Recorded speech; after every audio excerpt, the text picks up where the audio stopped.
অনেক প্রবাসীরাই রোজা রাখতে পারে না, প্রচণ্ড গরম, বাহিরে কাজ। রোজা রাখবে কীভাবে ভাই? এই গরমে রোজা রাখা আসলেই সম্ভব কি না? হ্যাঁ, অনেকের কাছে সম্ভব, আবার অনেকের কাছে একদমই অসম্ভব। দেখেন, এখন প্রত্যেক দিন, যেহেতু আমি মালয়েশিয়াতে আসছি, মালয়েশিয়াতে প্রত্যেক দিন কিন্তু প্রচুর পরিমাণ গরম, প্রচুর পরিমাণ রৌদ্র। আমার অনেক প্রবাসী ভাইরা এরকম রৌদ্রের ভিতরে কাজ করে। বিশ্বাস যদি করেন, একজন প্রবাসী ছাড়া এই কষ্টগুলো কেউ বুঝবো না। হ্যাঁ, অনেক প্রবাসী ভাইরা আছে রোজা রাখার পরেও এই কষ্টের কাজগুলো করে।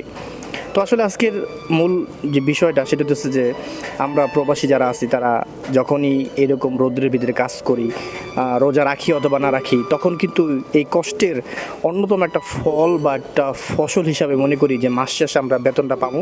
বেতনটা পাওয়ার পর আমার প্রিয় পরিবারের জন্য টাকাটা পাঠাবো। এই ঠাডা ভাঙা রৌদ্রের ভিতরে কাজ কইরা যখন আমরা মাস শেষ বেতনটা পাই, তখন তৃপ্তি আসে।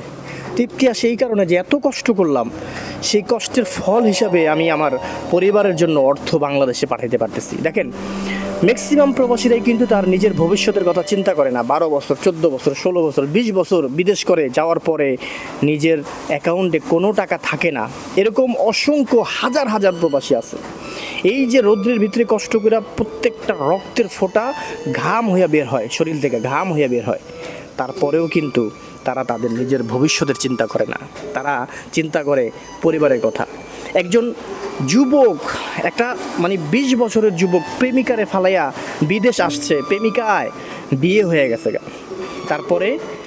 তারপরেও কিন্তু তার বিদেশ করা লাগে। বুক ফাটা আত্মনাদ নিয়া সেই অর্থ উপার্জনের জন্য জিদ নিয়া কষ্ট করা শুরু করে যে না, আজকে এই অর্থ উপার্জন করার জন্য আসছি, আমার প্রেমিকার অন্য জায়গায় বিয়ে হয়ে গেছে গা, আমি জীবনে কি আছে দেখে স্যার প্রতিষ্ঠিত হয়েই তার দেশে যাবো।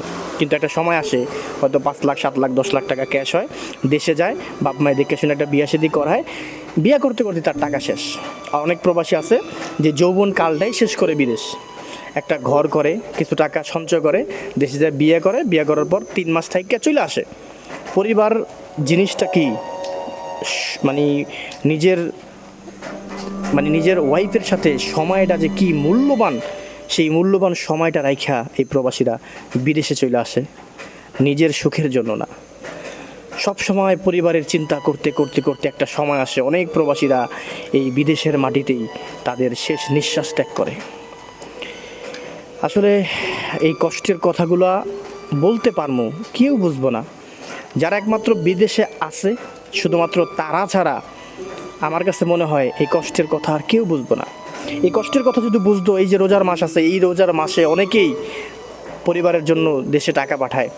পরিবাররা একটা লিস্ট করে দেয় যে এই রোজার থেকে শুরু করে ঈদ পর্যন্ত আমাদের এই সংসারে 1 লক্ষ টাকা লাগবে, অথচ তার কামাই কিন্তু 1 লাখ নাই। এরকম হাজারো প্রবাসী আছে, তাদেরকে লিস্ট করে দেওয়া হয় যে রোজার মাসের খরচ এবং রোজার ভিতরেই আমাদের আত্মীয় স্বজন থেকে শুরু করে আমাদের কাপড় চোপড়ের এবং কি ঈদ খরচ এভারেজ 1 লাখ টাকা লাগবে।